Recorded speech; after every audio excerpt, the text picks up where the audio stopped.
반갑습니다. 오늘 2월 25일 목요 공부 모임 시작하겠습니다. 서장이죠.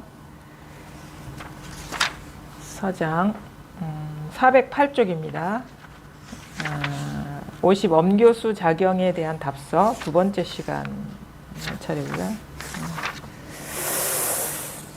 불교가 뭐 이게 요즘은 좀 불교가 초기 이 인도 불교하고 중국 선종 아니면 이제 중국 그 조사선도 이렇게 선종도 조사선에서 이제 당나라 때 조사선이 나오고 이제 송나라 때 가나선이 나오고 그러는데, 그리고 그게 이제 우리나라에 전해져서 요즘은 우리나라에게 좀 정통으로 깨달음을 이제 말씀하시는 이제 스님들이나 이런 분들은 이제 가나선 화두로 이렇게 깨쳐라 이렇게 얘기를 하시는데, 그 연원이 어떻게 연결되느냐에 좀 관심이 가져지더라고요. 그래서 초기 인도 불교랑 과연 딥진심 견성성불이랑 어떤 맥락에서 이제 이어지느냐, 그것도 좀 궁금해서 좀 논문도 이렇게 보고 그러는데, 불교가 사실은 이제 우리 좀 기본적으로 이해도 할 필요가 있겠구나. 그러니까 우리가 왜 초기 불교에서는 자꾸 수행 위주로 얘기하는데 이렇게 조사선이나 이렇게 선종으로 넘어오면 자꾸 깨달음만 얘기하지 도노돈수지 뭐 점수를 얘기 안 하는지에 대한 좀 이해되지 않는 지점들이 생기거든요. 근데 그거를 이제 좀 읽다 보니까 이게 중국의 어떤 선종 조사선이 불교의 그 맥을 다 잇고 있다라는 거를 이제 알게 돼요. 그러니까 사실 불교가 이제 인도 석가모니 시절에 평지 돌출한 게 아니거든요. 그러니까 석가가 딱 태어나서 불교를 딱 창시한 게 아니고, 불교도 그 우파니샤드의 어떤 그 전통 속에서 나온 거예요. 그래서 사실 우파니샤드가 이제 그 이전에 뭐 그 제사 위주로 이렇게 그 브라만 사제 계급들이 이렇게 어떤 창조주나 조물주에게 이렇게 제사를 지내는 의식을 모아놓은 게 이제 리그베다, 그러니까 초기 가르침에서 이제 우파니샤드로 전환이 되는 거는 밖에 있는 어떤 창조주 뭐 브라만 신을 이렇게 향해서 이렇게 제물을 바치고 제사를 지내는 것에서 좀 이제 인간이 의식이 성장하면서 그게 밖에 창조주가 있는 게 아니라 자기 내면에 그 브라만이 있다. 곧 자기의 어떤 본성이 브라만이기 때문에 자기 진정한 진화를 만나는 것이 이제 브라만을 만나는 것이다라고 그렇게 의식의 전환이 와요. 그래서 그때를 시대를 이제 우파니샤드 시대로 이렇게 넘어가는데, 불교는 그러니까 우파니샤드의 어떤 전통 속에서 나온 거거든요. 그래서 그게 그냥 인도의 어떤 그 우파니샤드가 인도의 이제 요가 전통으로 이렇게 넘어가고, 그거는 이제 기본적으로 아트만 사상이 이제 이어진 거죠. 그래서 요가 수행을 통해서 아트만을 이렇게 깨닫는, 만나는 그런 안내가 이제 이루어지는 거, 그걸 요가의 길이라 하고, 그 다음에 불교가 거기에서 이렇게 나왔는데, 불교는 그 아트만이라는 것조차도 분별 의식이라는 데서, 허망한 의식이라는 데서 이렇게 그 가지가 이제 나눠지는 거죠. 그러니까 불교가 사실은 이렇게 역사를 보면은 그냥 평지에서 딱 나타난 게 아니라 인도의 어떤 문화적인 전통, 철학적인 전통, 종교적인 전통 속에서 이렇게 더 어떻게 보면 진화했다고 해야 되나? 왜냐하면 아트만도, 그러니까 우리가 왜 자꾸 무아 얘기하냐면 그 아가 아트만을 얘기하는 거예요.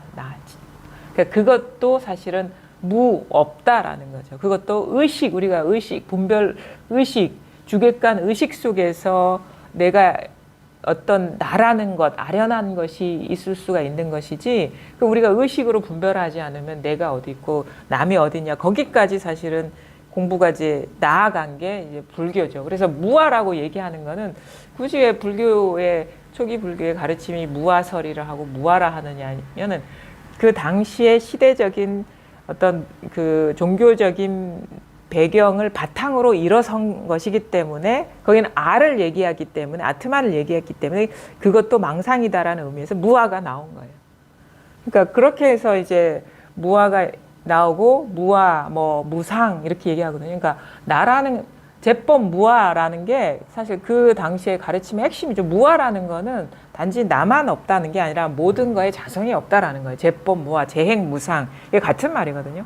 재행이라는 것도 제법이라는 거랑 다를 바가 없어요. 그러니까 우리가 분별할 수 있는 것 그것이 그 모든 것, 우리말로 모든 것이라고 표현할 수 있는 게 제법이거든요. 그러니까 재행도 거기에 해당되고 그것이 그 모든 것에는 나도 있고 남도 있고 뭐 꽃도 있고 사물도 있고 우리가 분별할 수 있는 건 다 들어가 있는 거예요. 소리, 생각, 감정, 뭐 감각 다. 그것이 자성이 없다. 고유한 고정된 독자성이 없다. 고정되어 있지 않다라는 거예요. 그거는 이제 분별 의식의 소산인 것이지 그게 따로 우리가 시 공간이나 상황에 변함없이 항상 하는 거는 이 세상에 아무것도 없다. 나라는 것도 사실은 그렇죠. 나라는 것도 있으려면 우리가 깨어나서 분별을 해야지 내가 있다라는 분별이 일어나는 거거든요. 근데 분별이 없을 때는 뭐 아트만이 있는지 브라만이 있는지 뭐 창조주가 있는지 뭐가 있는지 그거는 분별이 없으면 아무것도 없잖아요, 거기에. 그러니까 그것조차도 분별 의식이라는 그런 가르침에서 당시에는 이게 수행적인 거를 많이 얘기했죠. 그러니까 왜냐하면 다 무상이니까 머물지 마라. 그래서 우리가 12연기라든가 18개, 육군, 육경, 육식이라는 거는 무상한 세계를 이치적으로 설명한 것이지 그것이 무명의 소산인 것이지 이 밝아지면은 그런 것도 무하다. 재행 무상이다. 제법 무하다. 그래서 초기에는 그 무상성을 계속 강조를 했어요. 그래서 무상성을 보라. 백골관 뭐 그런 거 있잖아요. 시체를 보면서 나도 저렇게 죽을 거니까 나도 무상한 거라는 걸 보라 한다거나 약간 그런 식으로 상이 무상함을 보는 어떤 수행 위주로 갔다면 이제 대승 이제 금강경이나 이런 거는 이제 대승 초기의 경전인데 공을 얘기하거든요. 그럼 그게 뭐냐면 모든 것이 인연 생기한 것이기 때문에 인연 따라 우리가 분별 의식을 통해서 연기적으로 일어난 것이기 때문에 그것도 공이다. 색 즉 공이다 이거예요. 그것도 여전히 어떻게 보면은 논리적인 구조 속에서 있는 거예요. 분별 세계가 곧 이 무상한, 그러니까 무아가 곧 공과 같은 의미로 이렇게 나오는 거죠. 근데 이제 그게 이제 대승불교가 발전하면서 어떻게 되냐면, 금강경이나 유마경 계통의 그 반야부 경전은 이제 모든 것이 공이기 때문에 그 머무는 바 없이 마음을 내는 그 지혜를 발휘하는 반야바라미를 얘기하는데, 대승경전이 또 나아가면 어떻게 열애장사상, 승만경이니 열반경 보면은 불성이 있다라는 쪽으로 얘기를 하거든요. 근데 그 불성이 아트만을 얘기하는 건 아니에요. 어떤 딱 고정된 어떤 모양을 얘기하는 게 아니라 이제 무상한 게 끊임없이 일어나잖아요. 우리가 생각도 끊임없이 그 무상한 건 분명히 무상한 거라는 건 알겠는데 그 끊임없이 일어나는 이거는 한결같은 거예요. 그래서 이 어떤 묘한 미묘한 작용, 그러니까 이 성품으로 이제 관심이 넘어가는 거예요. 상에서. 그러니까 무상한 건 다 무상한 거니까 마음에 둘 필요가 없어. 사실은 무상하다는 것도 무상한 것이기 때문에 어떤 것도 마음속에 담아둘 게 아무것도 없거든요. 고정되어 있는 게 아무것도 없기 때문에. 근데 가만히 보니까 이 무상한 게 끊임없이 일어난단 말이에요. 그게 좋은 거든 나쁜 거든 삶이든 죽음이든 건강한 거든 건강하지 않은 거든 계속 일어나는 게 온갖 사물들이 끊임없이 분별이 일어나는 이 묘한 미묘한 이 작용은 또 뭐냐 말이냐. 그래서 그런 쪽으로 이게 더 어떻게 보면 공부가 좀 나아갔다고 할 수 있죠. 근데 그 성이라는 것은 아트만 어떤 고정된 걸 얘기하는 게 아니라 모양은 없는데 분명히 이렇게 망상이 일어나고 있는 거는 부정할 수가 없는 거예요. 그런 관점에서 요것만은 변함없기 때문에 요 관점으로 근데 여기에는 아무것도 없거든요. 이 온갖 망상이 일어나는 이 자리에는 아무것도 없거든요. 지금 이렇게 일어나고 있잖아요. 망상이 분별이 끊임없이 일어나고 있는데 이 일어나는 자리에는 아무것도 없어요. 그러니까 이 아무것도 없는 그럼에도 불구하고 죽어있지 않은 거에 대한 관심으로 넘어가는 거예요. 그게 이제 불성사상, 육주해능이 자성, 응? 그다음에 뭐 자성불, 그러니까 스스로의 어떤 성품을 얘기하고 이것이 모든 경험 가운데 항상 변함없는 것이기 때문에 이거를 도노해 버리면 된다. 그럼 이걸 이 텅 빈 마음자리, 이 마음자리라고도 할 수 없는 자리 하는 것도 망상인데 자리가 분명히 일어나고 있는 이거는 항상 변함없는 거예요. 마음자리 하든 부처자리 하든 아니면 꽃이라고 하든 하늘이라고 하든 땅이라고 하든 계속 이것이 미묘한 그 일어남은 끝나지 않는 거거든요. 근데 여기에 뭐가 있는 게 아니에요. 그러니까 이걸 딱 깨쳐버리면 우리가 따로 우리가 이런저런 것들이 무상함을 계속 인지하고 수행하지 않더라도 한눈에 보게 된다는 거예요. 눈이 열린다는 거예요. 세상의 모든 상들이 무상임을 하나하나 무상임을 공부해서가 아니라 수행해서가 아니라 문득 이 모든 것이 일어나는 이 마음, 텅 빈 마음을 깨달아 버리면 저절로 이게 무상한 거라는 거를 이제 우리 스스로가 볼 수 있는 눈이 열리기 때문에 가르침이 아주 스마트하게 넘어가는 거죠. 수행을 얘기하지 않아요. 그래 나중에는 중국 선종에서 도노를 얘기하거든요. 도노 성불, 도노. 그래서 중국의 선종은 상에서 이게 성으로 넘어가는 어떤, 근데 이 성이 아트만의 성이 아니라 이 끊임없이 이렇게 작용하는 이 미묘한 깨어있음, 따로 있는 마음을 얘기하는 것도 아니에요. 따로 있으면 그건 아트만이 되는 거예요. 마음이. 근데 따로 있다라 뭔가 계속 어떤 거울과 같은 어떤 것 아니면 마음과 같은 어떤 것이 따로 있어서 비추고 있다 그러면 그것도 직연이거든요. 따로 마음속에 품고 있는 마음이 없어요. 그냥 눈앞에 다 드러나 있는 이것일 뿐이지 마음이라는 것은. 내 마음속에 염두에 두고 있는 마음이라면 그건 상이에요. 상. 고정된 상이거든요. 근데 그걸 얘기하는 게 아니라 지금 이게 두두물물이 계속 드러나는데 끊임없이 이렇게 생각도 일어나고 감정도 일어나고 형태도 일어나고 소리 같은 경우에 무상함을 우리가 잘 경험할 수가 있잖아요. 끊임없이 새로운 소리들이 일어나고 있잖아요. 이거는 또 우리가 부정할 수 없는 여여부동한 거거든요. 변함없는 공성이거든요. 이거는 우리가 부정할 수가 없는 거예요. 근데 여기 아무것도 없기 때문에 여기서 일어나는 상들이 뭐가 있겠냐. 그래서 색이 곧 공이다라는 얘기가 이제 자기 입에서 나오는 거죠. 자기의 현실을 얘기하는 게 되는 거예요. 색 즉시 공, 공 즉시 색 이런 식으로. 그래서 이제 뭐냐면 이제 색을 다루는 어떤 수행에서 성을 깨치는, 깨달음을 얘기하는 쪽으로 이제 가르침이 되게 진보했다 해야 되나, 진화했다 해야 되나. 왜냐면 하나하나 닦아봐야 언제까지 닦아낼 겁니까? 그리고 그 닦는다는 구조 자체가 주객의 이원성 속에서 일어나는 건데, 그거는 다 어떻게 보면 경계 속에서 일이거든요. 근데 경계를 벗어난 이게 딱 자각이 돼버리면 저절로 이전에는 뭔가 객관적으로 실제했다고 여겨졌던 것들이 다 망상이라는 게 자기 눈에 보이는 거예요. 그 안목이 열려가지고. 그래서 이겁니다 하는 거는 이거를 깨치면 그 모든 이게 눈이 열리거든요. 모든 것이 무상하다는, 그러니까 자기 입으로 그게 나오는 거예요.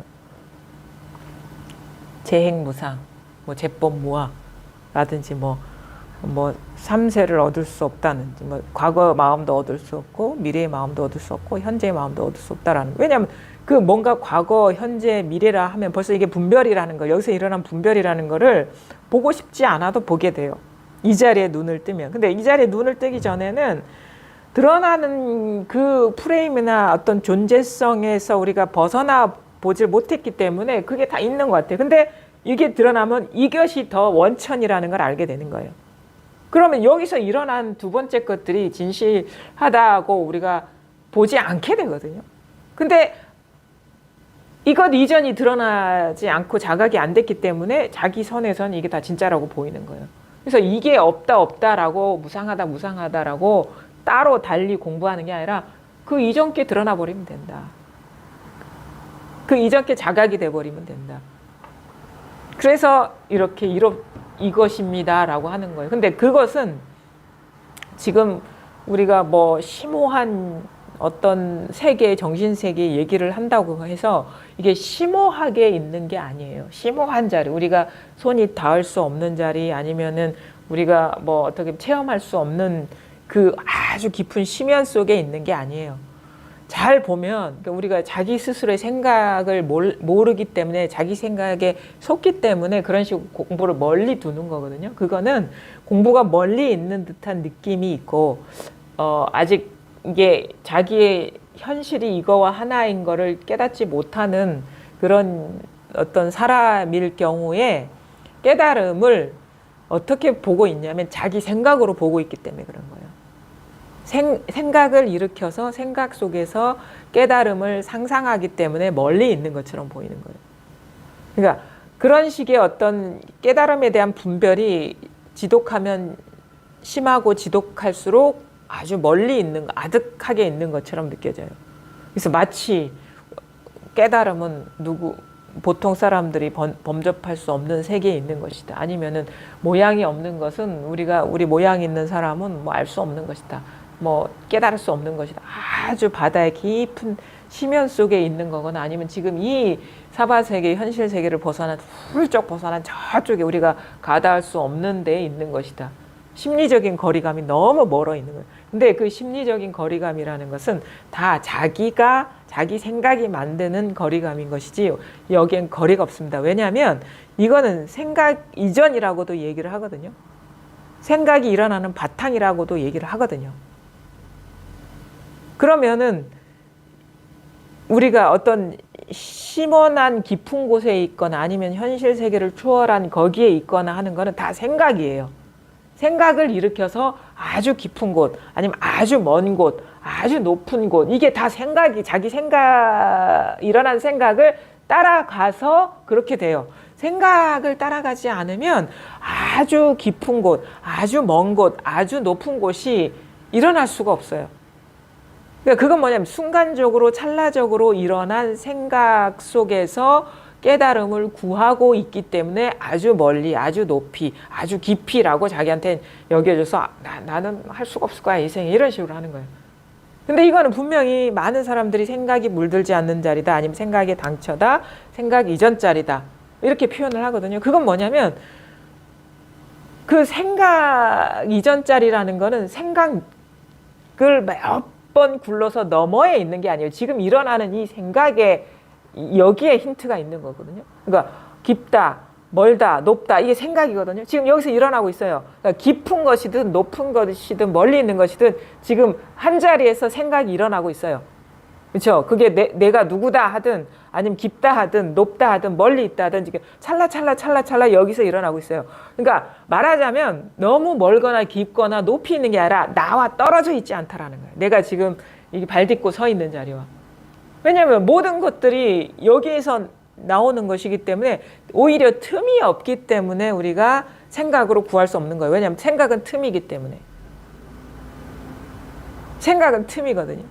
깊다 하든 높다 하든 멀다 하든 그건 틈이에요. 그러니까 벌써 한 생각 일으켜서 거기에 사로잡혔기 때문에 우리가 아득하게 이게 느껴지는 것이지, 찰나찰나 깊다, 높다, 멀다, 이게 한 자리에서 일어납니다. 제가 항상 얘기해요. 부산, 서울이 똑같다고. 부산 하는 데나 서울 하는 데나 똑같거든요. 부산. 그래서 이거를 들으면 안 돼. 제가 부산 하면 한번 부산 해봐야 돼, 자기가. 따라 해봐야 된다니까. 따라 해봐야 돼, 어린아이처럼. 그래, 부산 하는 데야, 서울 하는 데야, 똑같은 데 하면 이게 생각이 떨어졌는데, 부산 하면 이거거든. 서울 하면 이거거든요. 부산, 서울. 깊다, 높다. 부산, 서울. 그러니까 자기가 경험해볼, 그렇죠. 부산하고 서울하고 있죠. 말 안 따라가면 부산, 서울이 같은 자리거든요. 부산 하거나 서울 하거나. 부산, 서울. 그게 깊다, 높다. 그렇죠. 말 따라가면 깊이 있고 높이 있어. 말 따라가면 부산은 여기 있고, 부산 여기 있고, 서울은 저기 있어요. 근데 말 안 따라가면 부산, 서울, 깊다, 높다든 똑같습니다. 이 자리이거든요. 이 자리 있잖아요. 고사님. 부산. 그러니까 들으려고 하지 마세요. 이해하려고 하지 말고 어린아이처럼 한번 따라 해보는 거야. 그냥 부산, 서울. 부산 하고 있죠. 서울. 거기서 나오잖아요. 부산. 그럼 생각에 따라가면 멀리 가요. 응? 부산까지, 서울까지 가요. 그 다음에 부산 여기를 하고 서울은 저기가 벌어지죠. 생각 안 따라가면 틈이 없죠. 그 자리죠. 그렇죠? 그 모든 생각이 다 거기서 나오지 않습니까? 깊다, 높다. 그렇죠? 거기서 나오죠. 그 깨달았다, 깨닫지 못했다. 그 자리죠. 안다, 똑같죠? 이름이 뭡니까? 제 이름은 임순희. 누구누구, 뭐, 김영희, 임순희, 김영희 똑같죠? 근데 여기에서는 자타가 없는 거예요. 근데 생각이 떨어지면은 임순희가 있고 김영희가 있고 이렇게 되는 거예요. 그렇지 않나요? 여기서 온 우주가 다 펼쳐지지 않나요? 이게 분별 따라가면 세계가 펼쳐지고 분별 안 따라가면 이 자리인 것일 뿐인 거예요. 그 분별이 세상을 창조하는 것이지 분별이 안 떨어지면 항상 이거거든요. 그러니까 이 자리가 마치 모든 것을 다 비추고 있다라는 거예요. 그러니까 듣는 것도 읽는 것보다는 듣는 게 나아요. 듣는 것보다는 한번 이렇게 자기가 참여해 보는 게 나아요. 내가 부산 서울 하니까 맨날 듣고만 앉아 있어. 그래, 부산이 서울이고 서울이 부산. 이게 아니라 부산, 서울 이렇게 해보면 아주 간단한 거예요. 그렇죠? 그렇지 않나요? 여기 있잖아요. 창원. 여기 있잖아요. 창원이 저기 있습니까? 여기 있죠. 이 자리를 말하는 거예요. 이게 당처. 그러니까 이 자리에서 온갖 것이 다 드러나고 있다라. 여기서 안 드러나고 있는 게 뭐가 있을까? 이 자리잖아요. 그렇죠? 그다음에 이 자리잖아요. 이 자리. 그렇죠? 이 자리라고 해서 자리가 따로 있는 건 아니에요. 근데 뭐라고 할 게 아무것도 없지만 여기서 다 나오고 있잖아요. 그래서 이목고도 이겁니다. 이목고. 그다음에 뭐 부모 미생전 본래면 뭐 우리가 부모에게서 태어나려면 여기서 분별이 일어나야 돼요. 그러니까 여기서 분별이 일어나는 것이 부모한테서 태어나는 거야. 부모에게서 태어나기 이전 본래 면목이 뭐냐 이거거든요. 근데 우리는 뭐냐 부산 서울 하면 이건데 한 시간의 법문에서 이야기 따라가면은 막 아득해져. 거기에 뭐가 있지 하는데 처음부터 끝까지 다 여기서 나오는 겁니다. 이거를 놓쳐버리고 이야기에 잘 빠져버려 우리는. 그냥 딱딱딱 하면 이게 제일 쉬워요. 이거는 말이 아니거든요. 이거거든요. 이거는 감이 옵니까? 이 자리. 이게 부산, 서울 하는 이거. 부산, 서울. 있죠, 여기. 이거거든요. 부산, 서울. 이 자리밖에 없어요. 사실은 모든 것이 이 자리밖에 없거든요. 근데 이게 이 자리에서 우리가 살아보질 못했기 때문에 무슨 자극만 일어나면 그거에 사로잡히는 거예요. 그러니까 서울에 빠져버리는 거야. 벌써 서울 가 있어. 광화문이 막 눈에 보이고 거기에 들어가서 노는 뭐 있잖아요. 명동 가서 돌아다니고 있고 그렇잖아요. 머릿속에서. 자기가 마치 거기에 다니고 있는 것처럼. 근데 명동에 가서 돌아다니고 있든 강화문에서 돌아다니고 있든 다 여기서 펼쳐지는 이미지고 생각이고 그림이라는 걸 우리는 망각해버리는 거예요.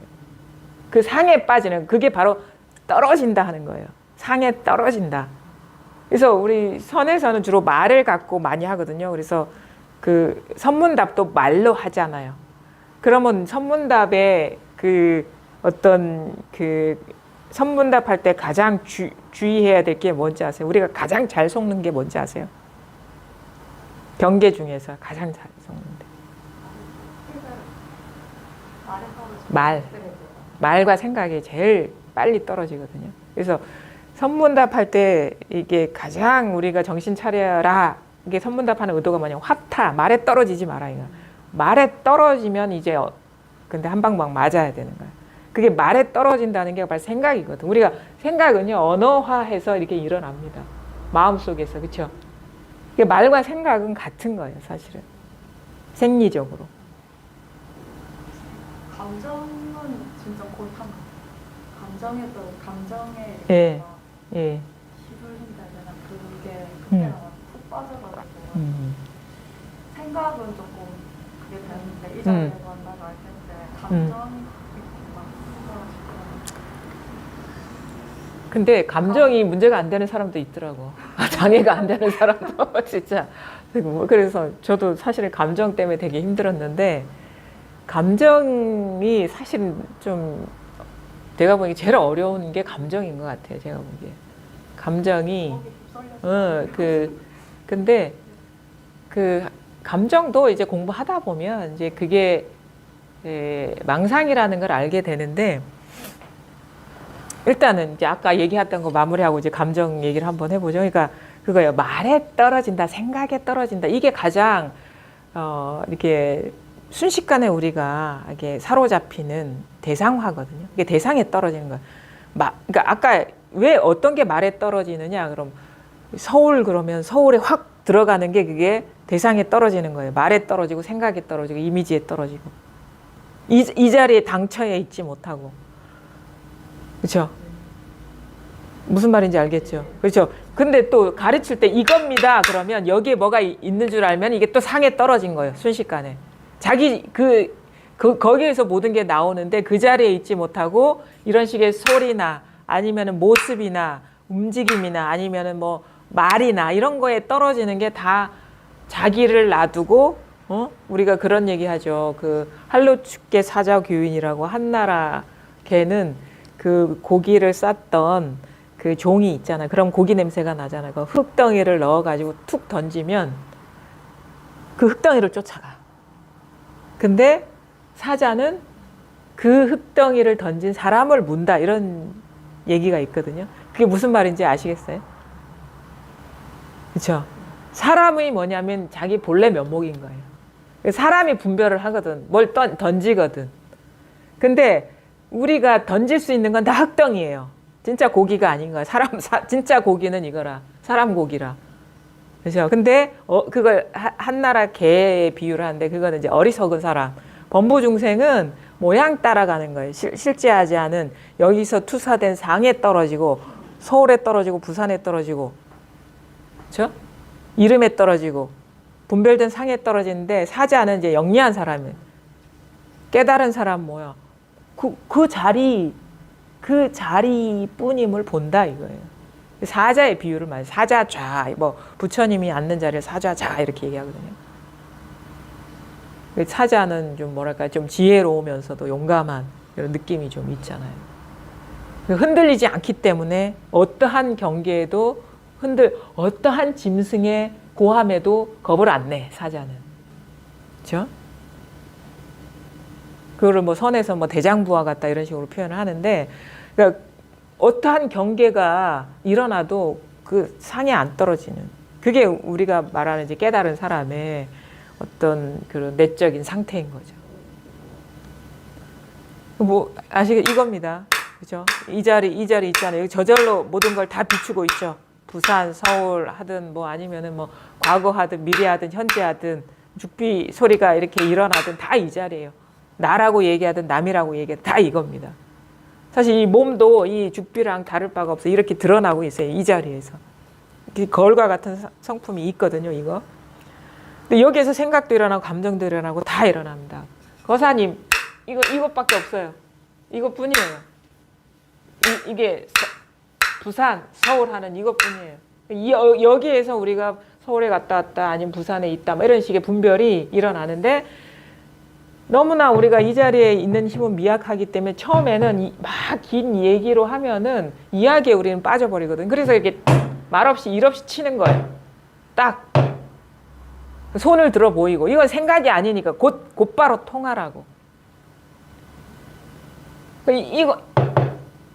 그래서 이게 언어에 잘 떨어지기 때문에 언어화하지 않은 어떤 직접적인 가리킴을 딱 하는 게 오히려 사람들한테는 더 헷갈리지 않게 하는 방법이죠. 왜냐하면 사람은 생각에 잘 헷갈리기 때문에 이야기로 풀면 말로 풀면은 사실 말에 떨어지기가 쉬워요. 이겁니다, 저겁니다 막 얘기를 하면은. 그래서 처음에는 그게 화두를 줄 때 가장 흔히 주는 게 무슨 화두죠? 무자, 조주 무자. 무라는 건 없다를 주지 않아요. 없다는 것도 뜻이야. 무를 줘요. 무. 아주 간결한. 그거는 무는 이거랑 똑같은 거거든요. 그럼 또 조금 좀 이렇게 거기에서도 뭔가 이렇게 와닿은 사람은 좀 이게 긴 것들을 준다고. 뭐 부모 미생전 본래 면목이라든가 아니면 어떤 그런 거 있잖아요. 공안 같은 거. 공안 같은 경우 이야기가 있거든요. 그런 거 있잖아요. 뭐 앙굴리마라 화두 이런 것 같은 경우 이야기가 있잖아. 뭐 앙굴리마라가 저기 탁발을 나갔는데 어느 장자의 집에서 산모가 애를 낳아야 되는데 산딸이 지났는데도 애를 못 낳고 있어. 그래서 다 죽어갈 지경이야. 그래서 당신은 출가해서 도를 닦고 계신 분이기 때문에 그 한마디 그 신통을 보이면은 이 자기 부인이 아무런 그 산고 없이 고통 없이 애를 낳을 것 같은데 한마디 해주십시오 하니까 앙굴리마라가 뭐라고 얘기해요? 나는 출가한 지 얼마 안 돼가지고 그럴 만한 능력이 안 됩니다. 돌아가서 석가모니한테 그 뜻을 말씀을 드리고 제가 그 말씀을 받아서 오겠습니다. 그래서 갔다가 석가모니한테 그 뜻을 얘기를 했어요. 장자의 부인이 지금 산통을 겪는데 한마디 해주십시오 하니까 내가 도에 든 일에 단 한 명도 살생한 바가 없다라고 얘기해라 그러거든요. 그 앙굴리마라가 살인자예요. 999명을 죽인 사람이라 손가락으로 화관을 만들라고. 근데 내가 도에 든 일에 한 명도 살생을 한 적이 없다라고 얘기를 하거라. 앙굴리마라한테 가서 얘기했더니 아무런 고통 없이 애를 쑥 잘 낳았더라. 무슨 말이죠? 벌써 뭐 머리가 빙글빙글 돌아갔어.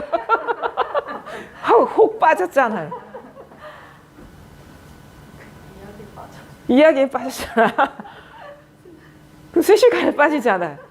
우리가 얼마나 그 오염이 많이 그거에게 오염됐다기보다는 얼마나 그게 익숙합니까? 이야기에 생각에 빠져서 그 꿈속을 헤매는 생각의 꿈속을 헤매는 일에 얼마나 익숙합니까? 그러니까 그런 식의 어떤 공안 공부를 하라고 하죠. 그럼 도대체 그래서 거기서 끝나는 게 아니에요. 질문을 딱 하는 거야. 그 공안을 딱 얘기해. 어째서 산통 없이 애를 낳았는고 이렇게 얘기를 한다고. 그럼 뭐라고 얘기하실 거예요? 분명히 앙굴리마라는 살생을 했는데 봐봐 이렇게 꽉 막히는 거예요.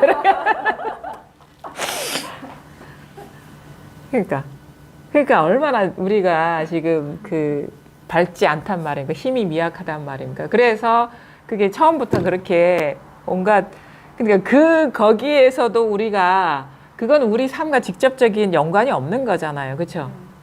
피부로 우리가 부딪히면서 이렇게 경험하는 일이 아니거든요. 일종의 트레이닝이거든요. 이 공부에 대한 트레이닝이에요. 그런 공안 공부나 이런 선문답이. 근데 실전에 나가 보세요. 애가 막 죽어간다고 난리야. 힘을 쓰겠습니까? 근데 진짜 공부는 진짜 우리 현실 생활 속에서 힘을 얻는 거니까. 그러니까 거기에는 만약에 어떤 일이 탁 일어나면요. 우리 보통 사람은 소설 한 권은 벌써 확 일으켜. 이 사람이 옛날부터 이런 일을 해가지고 뭐 말을 안 들어서 뭘 하더니 결국 병이 나가지고 어쩌고 막 이야기가 막 나오고 그러면서 화를 벌컥 내면서. 그렇죠? 우리가 얼마나 그런 생각에 잘 속느냐 이거예요. 그래서 처음부터 그렇게 그런 입장에 있는 사람들이 그렇게 그 어떤 스토리 있는 이야기를 갖고 이론적인 아니면 어떤 그 언어적인 거나 그런 생각으로 이렇게 설법한 거를 갖고 사실 공부해 들어가기가 쉽지 않아요. 그래서 이게 입구인 거야, 입구. 여기서 힘을 얻어야 되는 거야. 이게 딱 드러나면. 이겁니다. 그래서 이게 점점 처음에는 미약하게 와닿는데 점점 시간을 보내다 보면 공부를 하다 보면 이게 점점 힘을 얻어요. 여기에서 왜 그러냐면 여기에 이렇게 딱 이게 자각이 되면 마음이 여기에 있게 되고 좀 처음에는 그렇게 좀 노력 아닌 노력을 해야 되거든요. 이게 너무 낯설기 때문에. 그래서 대해선사도 낯선데 낯익어지고 낯익은 데서 낯설어져라 한 데는 이게 낯설어요. 우리가 여기서 살아보질 않았기 때문에. 그래서 일종의 좀 뭔가 정신을 좀 차려야죠. 환기를 해야죠. 떨어지는 그 습관이 좀 멈춰지려면 이게 좀 챙겨야 돼요. 처음에는 어쩔 수 없이. 그럼 여기 있다 보면 어떻게 되냐면 상에 안 떨어지면 어떤 미묘한 내적인 변화가 일어나는지 아십니까? 아주 화학적인 반응처럼 내면의 변화가 일어나는 게 빠져있을 때는 진짜 같아요. 근데 여기에 있어 보면 그게 아무런 위력이 없다는 것이 점점점 보이기 시작하는 거예요. 상이 곧 무상이구나. 이게 보이는 거야. 사로잡혀 있지 않고 여기에서 시간을 보내다 보면 눈에 가리는 게 없는 상태에서 보게 되면 더 명료하게 현상의 무상성을 보게 된다는 거예요. 사로잡히지 않고 어떤 생각이나 감정에 물들지 않는, 그런데 이렇게 빠져들지 않고 어디에도 의지하지 않는 이 자리에 이렇게 시간을 보내다 보면 어떤 내적인 변화가 일어나냐면, 예전에는 꽃이 너무도 분명하게 객관적으로 있는 것 같은데 약간의 심리적으로 밀착되지 않고 착하지 않고 심리적으로 약간 무심하게 보면 이게 시들어서 죽어가는 게 잘 보여요. 무상한 게. 순간순간 변해가는 게 잘 보여. 우리 사로잡혀 있으면 잘 안 보여요. 그래서 여기 익숙해지다 보면 단지 익숙해지기만 하냐, 힘만 얻는 게 아니라, 끌려가지 않는 힘만 얻는 게 아니라 눈이 밝아진다는 거지. 이게 실체가 아니구나 라는 거를 보는 눈이 지혜가 열린다라는 거예요. 그게 두 가지 이유가 있어요. 여기에 길들여지는 훈수의 힘, 끄달려가지 않는 힘과 함께 잘 보인단 말이에요. 왜냐하면 사로잡히면 눈이 어두워지거든요. 우리 그런 거 가끔 있어요. 어떤 생각이 막 빠져 있다가 탁 지나보고 아무것도 아닌 생각에 내가 되게 괴로워했었네. 벗어나서 보면 그런 게 있거든요. 근데 거기서 딱 거리를 두고, 심리적인 거리를 두고 딱 보면 이게 무상한 거라는 게 더 잘 보인다는 거예요. 그리고 위력이 없어져요. 무상하게 보이면 볼수록 경계의 힘이 사라집니다. 그래서 마치 그런 거 있어요. 우리 코로나 할 때 사회적인 거리두기 하라고 하죠. 그렇죠? 거리두기 어떻게 붙어 있지 말라. 이게 밀착돼 있고 집착돼 있는 거기 때문에 감염이 잘 돼, 바이러스가. 그래서 거리를 두면은 감염이 안 돼. 마치 심리적인 거리두기를 하는 거예요. 우리가 이걸 컵을 꽉 잡고 있으면요, 이거 못 잡아요. 근데 어느 정도 거리두기를 하고 보면 이것도 상황은 계속 변하니까 이것을 잡고 있을 때는 이거를 못 잡는데 어느 정도 집착이 떨어진 상태에서 마치 잡을 준비를 하는 상태와 같은 심리적인 거리두기를 하면 이걸 잡아야 되는 순간이 돌변해서 이걸 잡아야 할 때 이걸 잡으려다가 이걸 잡을 수가 있는 거예요. 근데 이거 계속 잡고 있으면 이게 안 보입니다. 근데 상황은 계속 변하고 있거든요. 그래서 이게 중요한 거예요, 이게. 요거 잡고 있으면 이것밖에 안 보여요. 이거 갇혀버리니까. 근데 손을 떼고 있으면 상황은 계속 변하니까 얼마나 유동적이에요. 마음은 이걸 잡을 거라고 예측을 했는데 상황이 변하니까 이걸 잡아야 맞구나 할 때 이걸 탁 잡을 수가 있는 거예요. 마치 그거에 비유할 수가 있는 거라는 거죠. 자유자재, 인연 따라 아주 유연하게 우리 이 삶의 변화에 응답할 수 있다라는 거죠. 그게 왜 그러냐면 이게 사로잡히면 있는 것 같아요. 이상하거든요. 이게 마음의 묘한 마법과 같은 거거든요. 집착하면 진짜 있는 것 같아요. 근데 거기 집착해서 놓여놔서 무심하게 보면요, 이게 계속 머물러 있는 게 아니네. 이게 보인다고. 머물러 있는 게 아니구나, 이게. 나라는 것도 더 잘 보입니다. 더 어떤 전체적인 시각에서 보게 되는 거예요. 감정도 마찬가지야. 감정 얘기를 했거든요. 감정에 들어가 버리면 그것이 사실 우리가 감정이 그냥 실체가 없다는 건 이 공부를 안 하더라도 어느 정도 압니다. 경험을 통해서. 근데 그거에 매여버리면요, 이거 사로잡혀가지고 무슨 그 살아있는 마법에 갇힌 것처럼 벗어나기가 힘든데, 그럼에도 불구하고 갑자기 그거에 대한, 그게 자꾸 갇혀버리는 이유는 그걸 조작하기 때문에 더 강해지는 거예요. 그냥 무심히 그냥 보는 거예요. 그냥 보는 거예요. 그거를 바꾸려고도 하지 않고 외면하려고도 하지 않고 그냥 보면요, 이게 실체가 없다라는 게 그냥 보입니다.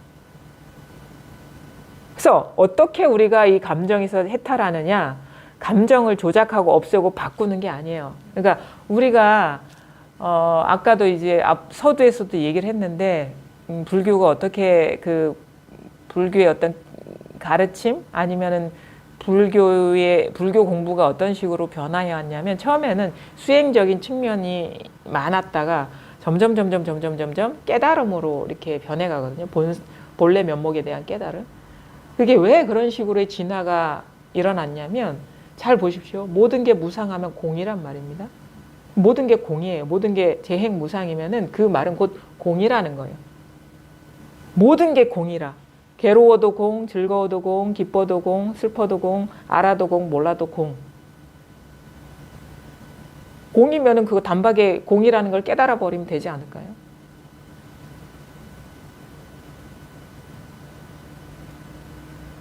그래서 도노가 가능한 거예요.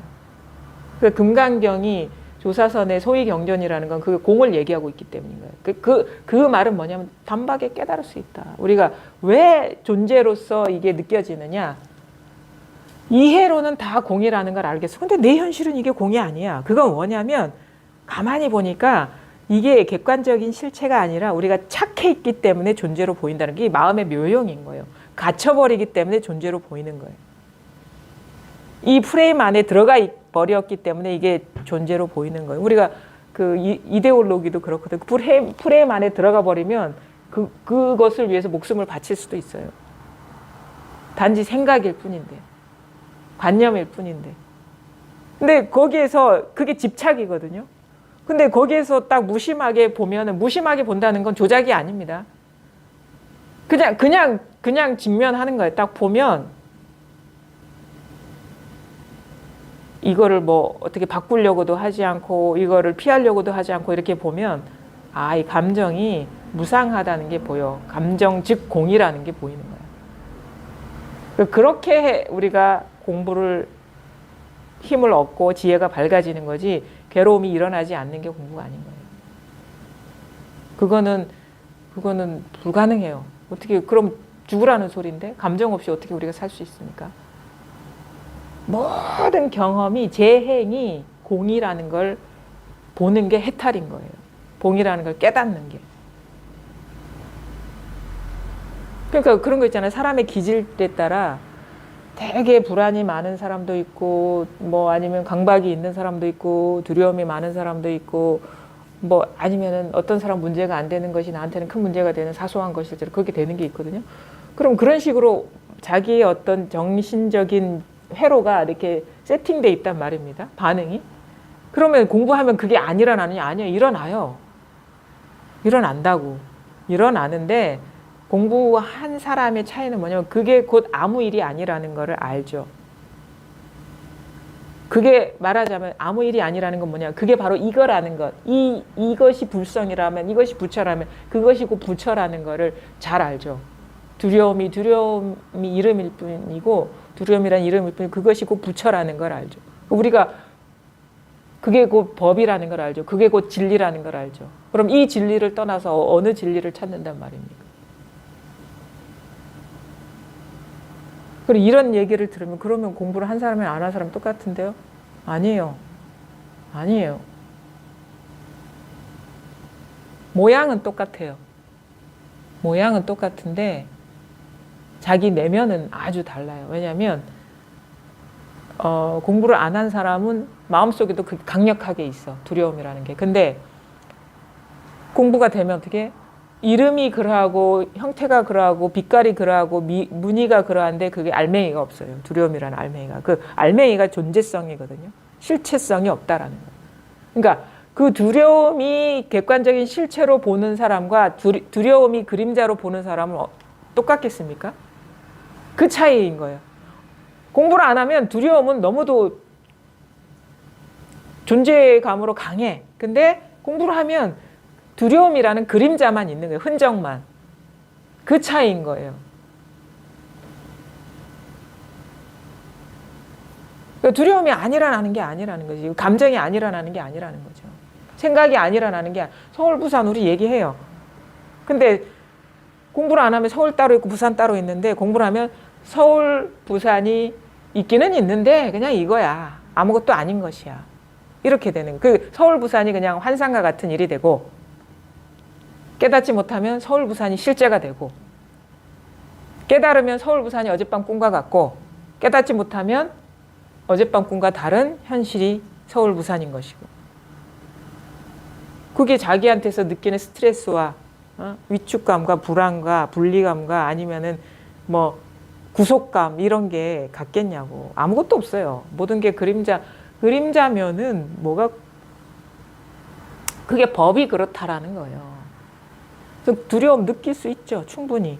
근데 또 달라요. 이게 그림자라고 밝게 알았을 때는 그 두려움이나 실제라고 느꼈을 때 일어날 수 있는 그런 것들은 일어나지 않죠. 그냥 그림자라고 아는 선에서 그냥 일어나는 것들이지. 그러니까 그것이 일어나는 강도와 빈도도 다를 것이고 물론 어떤 자기 내면이 그런 쪽으로 예민하게 반응하는 것으로 이렇게 익숙해져 있으면 그런 자취들은 오래 가겠죠. 근데 그것이 실제라고 여겼을 때의 두려움의 강도와 그냥 여기서 호련히 일어난 상이구나라고 알았을 때의 그 강도는 하늘과 땅 차이입니다. 그게. 공부가 그렇다는 거예요. 이것도 이해해요. 그러면 이해를 했으면 공부해야겠죠. 공부해야지. 그러면 이제 뭐냐? 이거예요. 이게 서울 부산 이게 같은 자리래. 서울 부산 이겁니다. 서울 해도 이거 부산 해도 이거예요. 네? 서울 부산 서울이 이거고 부산이 이거예요. 그럼 뭐냐? 아까 1시간 내내 얘기한 게 이겁니다. 1시간 가까이 얘기한 게 이거를 벗어나지 않았어요. 그러니까 한 음절도 이거고 그냥 몸짓도 이거고 소리 똑똑똑도 이거고 그 다음에 서울 부산 두 음절도 이거고 서울에 갔었어요 하는 한 문장도 이거고 서울 갔다가 부산에 내려왔어요 서울 갔었어요 그리고 부산에 내려왔어요 두 문장도 이거고 한 단락도 이거고 스토리도 이거고 공안도 이거고 84,000 법문도 이거고 기독교도 이거고 이슬람교도 이거고 힌두교도 이거고 철학도 이거고 과학도 이거고 역사도 이거고 정치도 이거고 나도 이거고 나 아닌 것도 이거고 휴지 조각도 이거고 꽃도 이거고 나도 이거고 나와 휴지 조각이 똑같죠. 온 우주가 이거예요. 온 우주가 이거. 온 우주가. 처음에는 이게 그렇게 확 와닿지 않아요. 온 우주가 이거라는. 왜냐하면은 똑에서 통했기 때문에 한 문장에는 좀 잘 섞기 쉬워요. 그게 이제 힘을 얻어가는 것이고 지혜가 열려가는 과정이라는 거죠. 그러니까 온 우주가 이게 되려면 84,000 법문이 이게 돼야 되고, 그렇죠? 84,000 법문이 이겁니까? 저기 해인사의 규장각인가요? 거기에 있는 그 모든 경의 얘기가 이겁니까? 맞습니까? 의심의 여지가 없습니까? 웃지 마십시오. 그럼 뭡니까? 서장도 이거예요. 금강경도 이거고. 그렇죠? 그다음 금강경 제일 첫째 장면. 저 석가모니가 공양을 이게 어디 탁발을 나갔다가 돌아와서 공양을 마치고 자정하고 앉았다. 이것도 이거예요. 그다음에 여시아문 이것도 이거예요. 여도 이거예요. 이게 두루두루 이게 통해야 돼요. 걸림없이 다 모든 면에서. 그다음에 이게 이야기죠. 그다음에 이런 색, 감각, 시각, 청각 뭐 이런 식의 것들, 감각적인 요소 아니면은 감정적인 것들 아니면 어떤 뭐 욕망의 문제, 사유의 문제 다 이것이 원흉이라는 건 다 하나로 녹아 들어가야 돼요. 이게 하나로. 그래서 마치 얼음이 물 녹는 것 같아요. 처음에는 그냥 물 요만큼 이겁니다 할 때 통할 때는 물 한 방울 정도 통한 거예요. 온 세상은 얼음이라. 그럼 얼마나 깝깝하겠습니까? 여전히 얼음이. 근데 얼음의 본성은 뭐예요? 물이죠. 근데 그것이 틀에 갇혀 있잖아요. 딱딱하게. 그게 녹아내려야 돼요. 그럼 얼마나 이게 우리가 이게 처음에는 쉽지 않겠습니까? 삶이 그렇게 시끄럽겠죠. 얼음끼리 부딪히는데 그렇게 소리가 나잖아요. 얼음끼리 부딪혀도 깨지고. 근데 깨져봐야 물이라. 안 깨져도 물이지만. 얼음이 아무리 깨져봐야 뭐 얼음이 돌멩이가 되지는 않거든요. 얼음이 무슨 밀가루가 되지는 않거든. 깨져도 물이고 안 깨져도 물이에요. 그러니까 뭐? 안 깨지면 우리는 고요하고 좋다 해. 깨지면 시끄럽고 산란하다 해. 아니에요. 똑같이 물이에요. 그럼 문제가 안 돼. 괴로우면 괴로우면 되지. 감정이 왜 문제가 됩니까? 감정이 물인데. 그게 온갖 감정이 다 물인데 어떻게 그게 문제가 되겠냐고. 그러니까 질문이 잘못된 거예요. 감정이 일어나는데 힘들어요. 그게 돕니다. 이걸 벗어났습니까? 그건 뭐냐면 그 질문의 의도는 이걸 바꾸고 싶어요. 편안해지고 싶어요. 이런 식의 그 얼음과 같은 얼음장과 같은 고정관념이 남아있는 거예요. 그게. 그러니까 물을 게 없어요. 점점. 묻는데 이것도 물인데? 뭘 어쩌라고 이렇게 되는 거예요. 그러니까 공부라는 게 복잡한 절차나 과정이나 지식이 필요한 게 아니에요. 여기에 딱 통하고 모든 게 이것으로 하나로 녹아들어 버리면 되는 거예요. 그냥. 그럼 물 흐르듯이 삶이 걸리는 게 없겠죠. 얼음도 물인데 얼음 조각이 군데군데 떠 있으면 부딪히고 파열음이 생기겠죠. 원만하게 그릇에 담겨지지 않겠죠. 아이스 아메리카노 안에 얼음이 있을 때와 커피만 들어있을 때의 차이점. 서걱서걱 소리가 나잖아요. 내면이 시끄러워요. 마치 그런 거예요. 분별이라는 거는 본래 본성이 물인데 그게 너무도 경직돼 있는 어떤 물. 근데 그걸 어떻게 해서 우리가 거기에서 자유로워지냐? 그 얼음이 물임을 보면 돼요. 얼음이 물이라는 걸 깨달으면 되고, 그리고 그걸 깨달으면 이상하게 녹아내린다고. 그것에 얼음이라는 어떤 틀이 따로 있다고 여길 때는 계속 그 상태로 패턴화된 생각이 갇히거든요. 근데 그것도 이거구나 라는 거를 깨달아 버리면 이상하게 그게 싹 녹는 듯한, 형태는 그대로 있는데 따로 있지 않은 그런 식의 그냥 무늬만, 이름만, 그림자만 남아있는 듯한 이런. 그래서 이건 다 그냥 우리가 이게 너무 놀라운 거예요. 이렇게.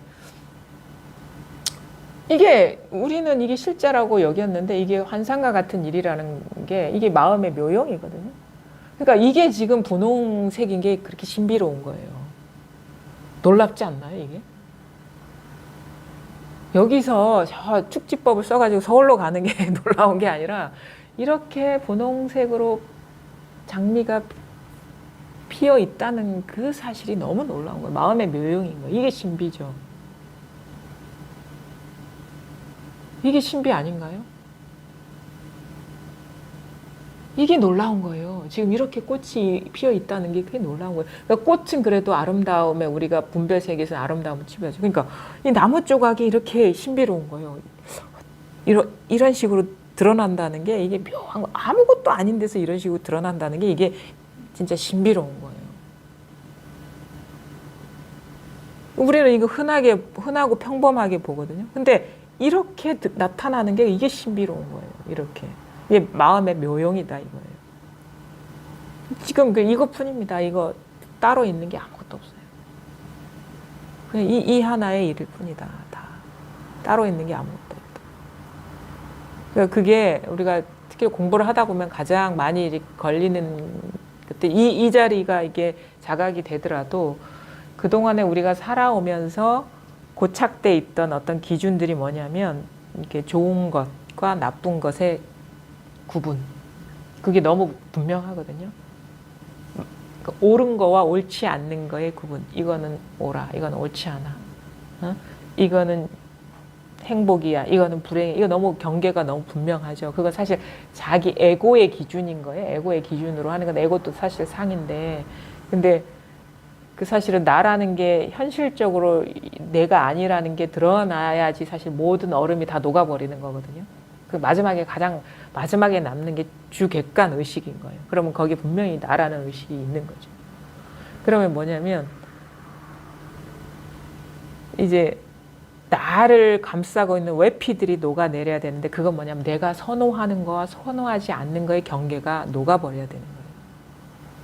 그러니까 내가 좋아하는 것 아니면 내가 고요한 것 아니면 이게 고요한 게 법이야. 고요하지 않은 거는 공부가 후퇴하는 거야. 잘못되고 있는 거야 라는 그런 기준들 그런 것들이 이 차별이 사라져야 돼. 그건 고정관념이거든요. 그래서 그게 바로 인간의 자기의 어떤 존재의 근거가 인간인 어떤 베이스에서는 좋고 나쁜 게 분명해. 왜냐하면 나한테 좋고 나한테 나쁜 거, 사람한테 이롭고 사람 해롭고 뭐 이런 식 기준들이 있기 때문에. 근데 진정한 나는 너도 사람도 아니고 여자도 아니고 남자도 아니다. 모든 것이다? 아니에요. 그냥 진정한 나는 여기서 다 드러났어요. 여기서 다 드러났다. 이거거든요. 그래서 저 제목이 살짝 마음에 안 들었어요. 모든 것이다 라는 딱 명시. 근데 책 제목을 그렇게 하지 않으면 아무도 안 살 것 같으니까 이게 모든 것이다. 모든 것이다라는 것도 규정이거든요. 근데 진짜 알려드리고 싶은 거는 나는이에요. 그냥 문장이 책 끝나기도 전에 나예요. 조사가 붙기도 전에.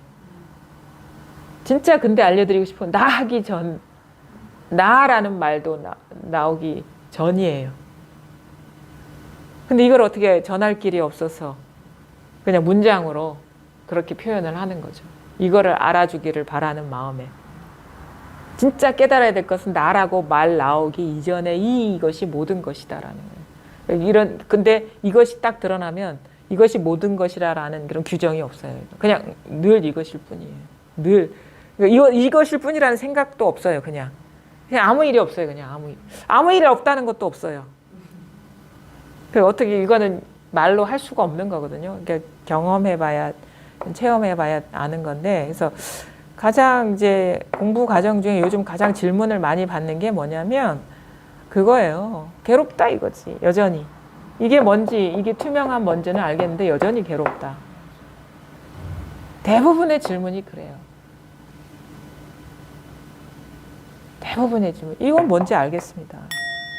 뭐 진짜 아무 일 없을 때는 이게 너무 투명하고 너무 분명해서, 근데 여전히 어떤 경계를 만나면 아니면 어떤 고질적으로 갇히는 그런 고통이 있다. 이거 어떻게 해야 되느냐. 그게 어떻게 보면은 내가 사람으로 살 것인가 법으로 살 것인가의 경계에 딱 있는 거죠. 왜냐하면 괴롭고 괴롭지 않고는 사람 세계의 일이거든요. 법의 세계의 일은 아니에요. 그러니까 여기에서 진짜 공부할 사람과 그렇지 않은 사람이 갈리는 거예요. 진짜 공부할 사람은 괴로워도 직면하게 되고 그것이 법임을 보는 것이고, 그리고 괴로워도 이 길이 지금보다 더 괴로울지라도 나는 도를 깨치는 쪽, 진실을 아는 쪽으로 가야 된다 그러면 괴로움은 더 괴로움 속으로 들어가게 되고, 괴로움을 회피하지 않게 되고, 괴로움을 직면하게 되고, 괴로움이 도라는 걸 깨닫고 이제는 사람의 어떤 그 사람이라는 어떤 자기 그 규정에서 이제 점점 벗어나기 시작하는 게, 여기에 지금 갈림길이 있는 거예요. 괴롭다. 저는 얘기해 줄 수 있는 게 괴로움이 법입니다. 어쩔 겁니까? 괴롭기 싫은 사람은 여기서 후퇴하겠죠. 이 상태에 머물러 있거나. 근데 진짜 공부할 사람은 더 괴롭더라도 진리를 보려면 내가 그 발언으로 내가 넘어가겠다. 그거를 회피하지 않고, 그러니까 색즉 공이니까 그게 도라는 거예요. 그게 법이라는 거고, 괴로움이 법이라는 거거든요. 괴로움이 법이에요. 제가 드릴 수 있는 말씀은 이거밖에 없어요. 그게 이거지, 이걸 바꿔서 진리가 드러나는 게 아니란 말이에요. 그게 곧 이거다.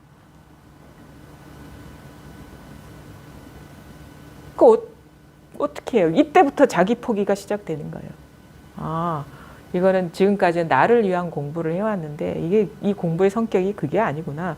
내가 무용지물이 되어가는 공부구나라는 걸 그때 감이 탁 오는 거예요. 그때. 그 감이 와야 돼요. 내가 막 용쓰던 것이 쉬워지면서 내가 아무것도 아닌 휴지 조각과 같은 그것과 똑같은 존재, 마치 그때는 심정적으로 나락으로 떨어지는 듯한, 짓밟히는 듯한, 해체되는 듯한 그런 식의 어떤 느낌, 두려움도 있을 수가 있거든요. 근데 그렇더라도 이게 그 두려움이 색이잖아요. 근데 분명히 얘기했어요. 색즉 공이라고. 그게 곧 이 볼이라고 얘기했어요. 번뇌즉 볼이라고. 그럼 그것이 즉하다는 건 틈이 없다는 얘기거든. 그 괴로움이 이거야,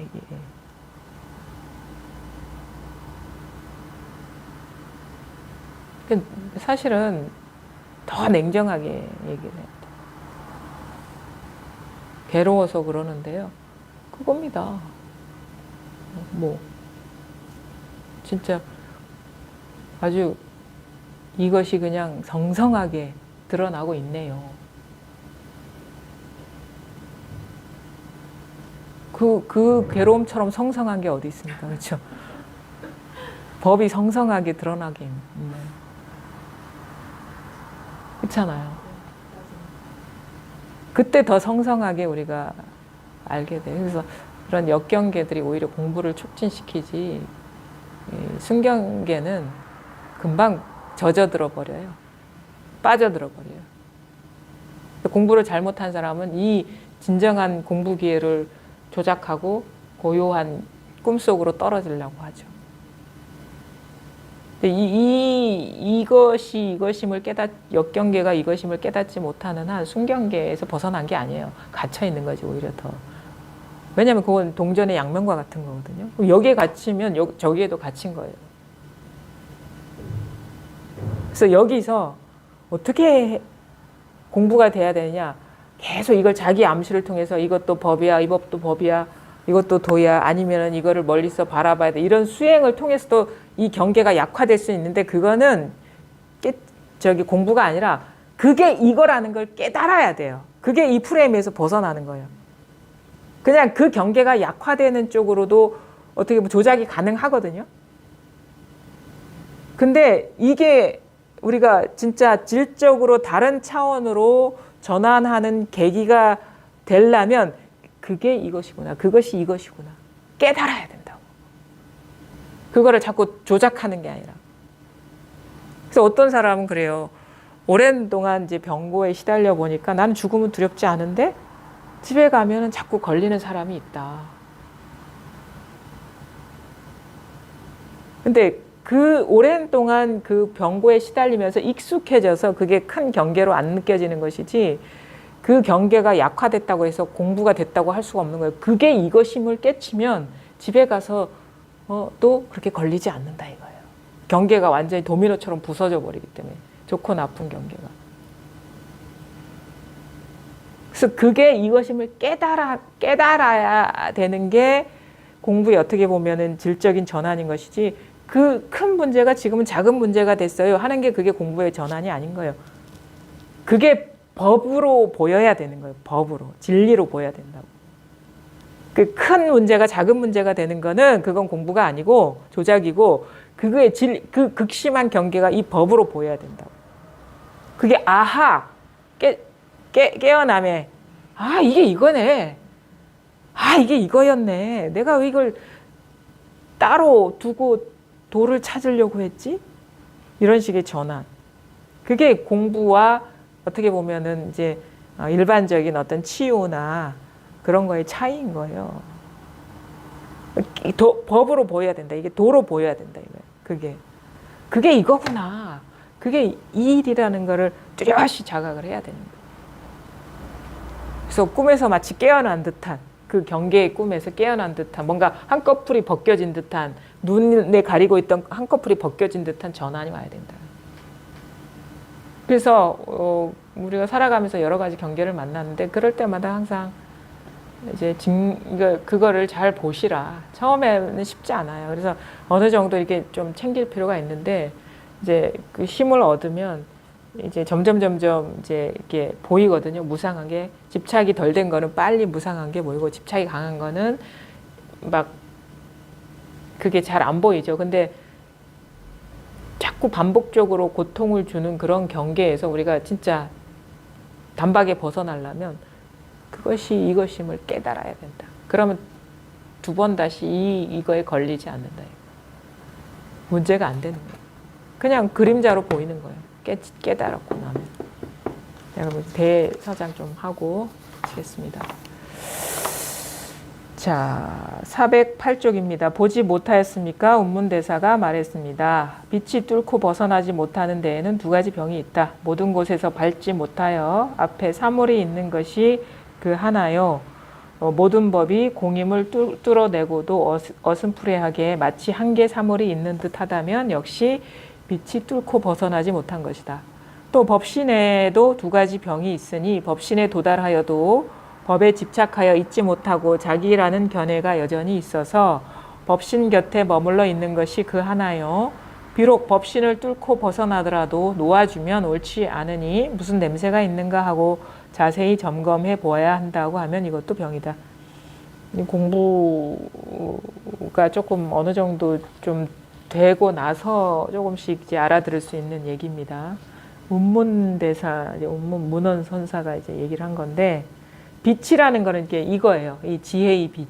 이 빛이 뚫고 벗어나지 못하는 데는 두 가지 병이 있다. 마치, 그러니까 아까 물에 비유를 했죠.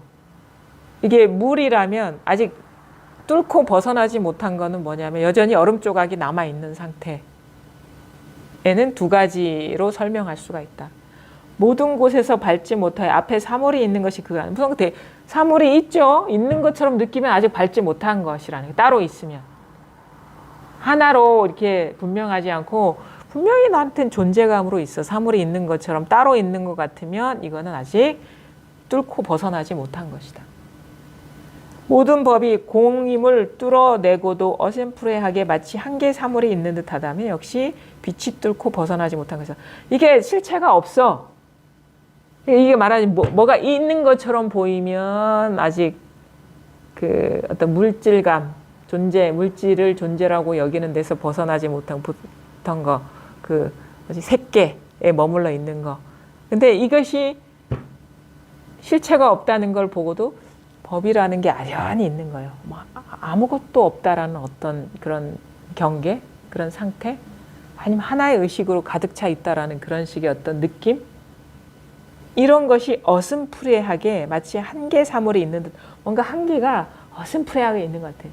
하나의 그 의식이 편만해 있다라는 그런 상태, 깨어 있는 의식이 편만해 있다. 그것도 의식입니다. 그다음에 그것도 없고 아무것도 없어. 이건 아무것도 없어. 이 세상에 아무것도 없어라는 그게 남아있는 상태. 이것도 어심푸레하게 남아있어서 빛이 완전히 뚫고 벗어나지 못한 것이다. 그러니까 아무것도 뭐라고 할 게 아무것도 없어요. 모든 게 언어 도단 다 끊어져 버려야 돼. 말할 수 있는 게 아무것도 없고 우리 감지할 수 있는 게 아무것도 없고 느낄 수 있는 아무것도 없는 그게 다 대상이거든요. 그 법상이에요. 법상. 법에 대한 법이 이런 거다. 아니 법이 이런 느낌이다. 법이 이런 상태다. 이런 것들이 다 아련하게 어슴푸레하게 뭐가 남아있는 거예요.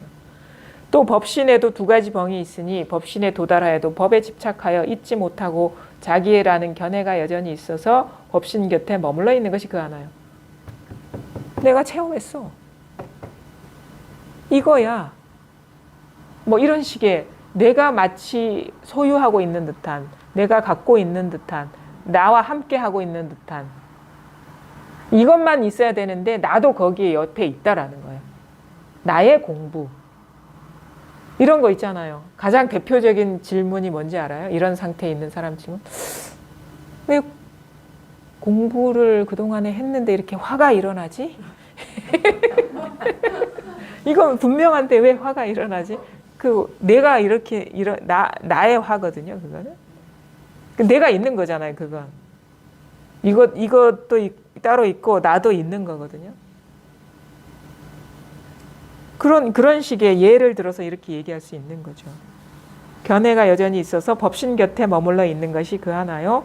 비록 법신을 뚫고 벗어나더라도 놓아주면 옳지 않으니 무슨 냄새가 있는가 하고 자세히 점검해 보아야 한다고 하면 이것도 병이다. 일단 뭐가 흔적이 남아있으면 안 돼. 공부의 흔적이. 공부가 이런 거다 저런 거다. 이게 그리고 마치 공부길을 가는 듯한 길이 있으면 또 안 되는 거예요. 그게 다 흔적이거든요. 공부에 흔적이 남아있으면 안 된다니까요. 그래서 그림자가 사라져야 돼요. 그게 다 의식이거든요. 의식. 이게 생각으로 규정하는 잔재들이 남아있으면 아직 확연하게 밝은 게 아니다. 오늘날 진실한 법을 배우는 자들은 법신을 뚫고 지나가는 것을 지극한 일로 삼고 있지만 운모는 도리어 이것을 병으로 여기고 있으니 법신을 뚫고 지나가면 마땅히 어떻게 해야 하는지를 알지 못하기 때문입니다. 여기에 이르면 마치 사람이 물을 마시면 그 차고 따뜻함을 스스로 알아서 다른 사람에게 물을 필요가 없는 것과 같습니다. 남에게 묻는다면 해로운 일이 됩니다. 그러므로 진실로 의심 없는 곳에 도달한 사람은 마치 강철을 두들겨 만들고 무쇠를 부어서 이룬 것과 같다는 말이 바로 이것입니다. 마치 사람이 밥을 배불리 먹을 때에 다시 남에게 자기가 배가 부른지 아닌지를 물을 필요가 없는 것과 같습니다. 요 뒤에 것까지 마저 하고 이거 한번 훑어보겠습니다. 옛날 황벽이 백장에게 물었습니다. 이전부터 옛사람은 무슨 법을 사람들에게 보여주셨습니까? 백장은 다만 앉은 채 가만히 있었습니다. 이에 황벽이 말했습니다. 뒷날 후손에게는 무엇을 전해줍니까? 백장이 옷을 털고서 곧장 일어나며 말했습니다. 나는 내가 한 사람 참 대장부라고 여겼는데. 그러니까 질문이 그런 거예요. 그러니까 이 사람들은 깨달으면은 무슨 법을 사람들한테 전해줍니까? 라고 물으니까 물었어요. 근데 가만히 있었어. 그러니까 다시 묻는 거예요. 뒷날 후손에게 무엇을 전해줍니까? 하니까 뭐라고 대답하냐면 옷을 털고 일어나며 나는 내가 한 사람 참 대장부라고 여겼는데 라는 거는 내가 진짜 깨달은 사람이라고 여겼는데 실망스럽다 이 말인 거거든요. 이 질문에서 묻는 거를 보니 내가 실망스럽다. 요게 앞에 그 어떤 설명에 대한 예시를 제시한 거예요. 뭐냐면 그럼 깨달으면 어떻게 되죠? 진짜 확연하게 밝아지면 어떻게 되느냐고 묻는 거예요. 이게. 그럼 네가 깨달아 보면 알아 이 말이야. 그리고 네가 깨닫지 못했으니까 그런 질문을 하지. 깨달아 보면 안다. 이런 질문을 하는 거 보니까 너 아직 깨닫지 못했구나 분명하게 이 말인 거예요. 그래서 제가 나는 여자도 아니고 남자도 아니다 모든 것이다의 황벽을 깨우친 그 할머니 얘기를 썼는데 그 할머니 밑에서 이 소식이 왔었거든요. 그 조당집에 그렇게 나와 있는데 이걸 보니까 그래서 백장한테 보내요. 그때 당시에 당대 이름 있는 선지식이 백장이기 때문에. 근데 확실히 깨치지 못한 상태에서 간 것 같아. 이 질문을 하는 거 보니까. 이걸 보니까 그걸 알겠네요. 확실히 사실은 그렇게 딱 할머니한테서 알아서 그렇게 다 확연해지기가 어렵죠. 할머니한테서 맛을 받고 백장에게 가서 이게 분명해졌구나라는 걸 이 대화를 통해서 좀 유추해 볼 수가 있겠네요. 자, 오늘날 진실한 법을 배우는 자들은 법신을 뚫고 지나가는 것을 지극한 일로 삼고 있지만 운모는 도리어 이것을 병으로 여기고 있으니 법신을 뚫고 지나가면 마땅히 어떻게 해야 되는지를 알지 못하기 때문이다. 그러니까 법신을 뚫는 것이 능사가 아니다. 이거 공부에서. 그러니까 법신을 뚫고 나가는 것, 이게 약간 문장이 애매한데 정확하게 번역하면 다를 수 있는데 이건 뭐냐면 진짜 공부는 뭐냐면 깨달음이 아니라는 거예요. 깨달음이 아니고 깨달음이 목표가 아니라는 거예요. 깨달음이 목표가 아니라. 깨달음도 하나의 통과 의례라는 거거든요. 여기서. 깨달음도 하나의 통과 의례라는 거예요. 깨달음이라는 방편을 얘기하고 하는 게 여기서 보면 왜냐하면 뒤에 이렇게 보면 알 수 있어요. 운모는 도리어 법신을 뚫고 나가는 것, 깨달음을 얻는 것이 병으로 여기고 있으니 법신을 뚫고 나가면 마땅히 어떻게 해야 되는지를 알지 못하기 때문이다. 그 뒤에 것이 중요하다는 그 뒤에 것. 그 뒤에 것은 그 뒤에 것이 드러나지 않으면 이제 공부가 이렇게 원만하게 됐다고 할 수가 없다. 그 말은 뭐냐면 제 얘기를 이렇게 경험을 보자면 제가 완전한 깨달음이 뭐가 있는 줄 알았어요. 내 깨달음은 이거 아무것도 아닌 줄 알았어요. 설마 이 체험 이것을 부처님이 깨달았을까? 왜냐하면 이거 똑같은 범부 생활이나 내 생활이 달라지진 않았거든요. 그래서 뭔가 삶이 달라져야 된다고 생각하고 있었어요. 그래서 완전한 깨달음을 추구를 했었거든요.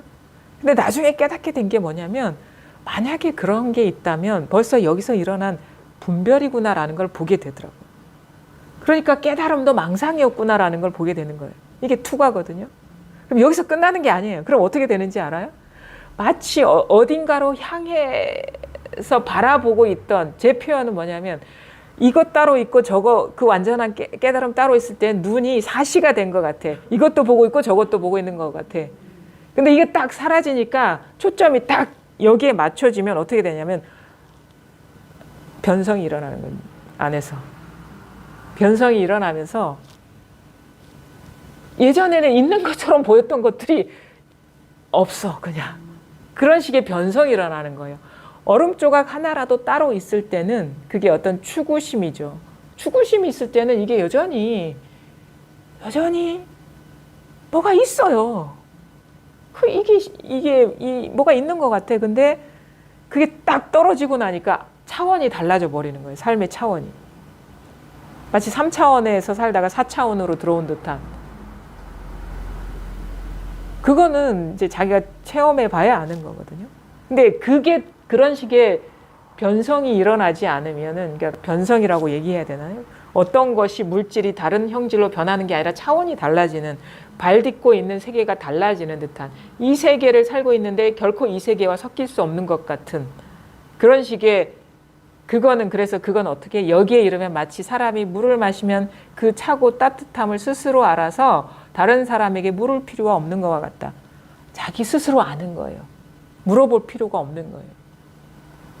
그래서 이게 후퇴할 수 없는 삶이라는 게 이거구나. 이게 부동의 삶이라는 게 이런 거구나. 그러니까 분명히 내가 어제와 다름없이 이 자리에 와서 사람을 만나고 얘기를 하고 하는데 이 세계의 모든 것이 나를 어쩌지도 못하고 내가 이 세계로 들어갈 수도 없는 듯한 그런 느낌이라 해야 될까요? 똑같아요. 현상은 별 차이가 없는데 예전에는 여기에 뭐 반쯤 걸쳐 있는 듯한 느낌이 있었다면 똑같은 세계인데 내가 이 세계도 들어갈 수도 없고 퇴전할 수도 없고 이 세계가 나를 어쩌지도 못할 것 같은 그런 식의 달라지는 변화가 일어나는 그런 게 있더라고요. 근데 다 있는데 다 없어. 그래서 그 말이 소화가 됐어요. 아디아산티, 깨어나면서 깨달음까지 제가 종종 얘기하는데 그 사람이 공부가 좀 되고 나니까 그 넓은 체육관에서 뷔페 음식을 이렇게 차려놓고 모임을 하는데 이렇게 줄을 뒤에서 막 시끌벅적하게 인사하면서 막 하는데 더 이상 이제 그 세계로 내가 들어가지 못할 것 같은 그런 느낌이 들었다, 이런 표현을 하거든요. 어제와 다름없이 그 동네 사람들하고 다 어울리고 있는데 그들과 이제 같은 세계를 살 수 없을 것 같은 느낌이 들었다. 아마 그 책 읽어본 사람은 그 뒷부분에 그게 있어요. 그게 어떤 느낌인지 알 것 같더라고요. 똑같은 현상 세계를 사는데 이게 달라요. 이게 이상해요. 이거를 물어보는 거야, 황벽이. 네가 아직 그걸 맛을 못 봤구나, 이 말인 거거든, 지금. 그래서 여기에 이르면 마치 사람이 물을 마시면 그 차고 따뜻함을 스스로 알아서 다른 사람에게 물을 필요가 없는 것과 같습니다. 남에게 묻는다면 해로운 일이 됩니다. 그러니까 말해주면 또 그 상에 갇히니까 자기가 직접 맛을 봐야죠. 그러므로 진실로 의심 없는 곳에 도달한 사람은 마치 강철을 두들겨 만들고 무쇠를 부어서 이룬 것 같다. 이게 뭐냐면 이런 식의 표현도 사실은 부족해요. 왜냐하면 강철도 언젠가는 부러지기도 하고 그렇잖아요. 아무리 무쇠로 만들더라도 녹슬기도 하는데 그 녹슬고 이렇게 부서진다는 거는 어떤 경계가 스스로를 이렇게 왜곡시키거나 변화시키는 거거든요. 근데 이 공부는 절대 그럴 수가 없어요. 녹슬지도 않고 부서지지도 않아요. 경계가 어떻게 영향을 줄 수가 없어요, 이건. 그러니까 어떤 존재나 생각이나 감정이나 여러 가지 만법이 이거를 어쩌지를 못해요. 강철이나 무쇠도 아직 이거를 표현하지 못한 거예요. 왜냐하면 무쇠도 녹슬거든. 강철도 부러지거든요. 그 영향을 받는 거거든요. 외풍의 영향을 받는 거거든요. 시공간의 영향을 그러니까 바람의 영향을 받고 산소의 영향을 받고 이게 세속의 영향을 받는 거잖아요.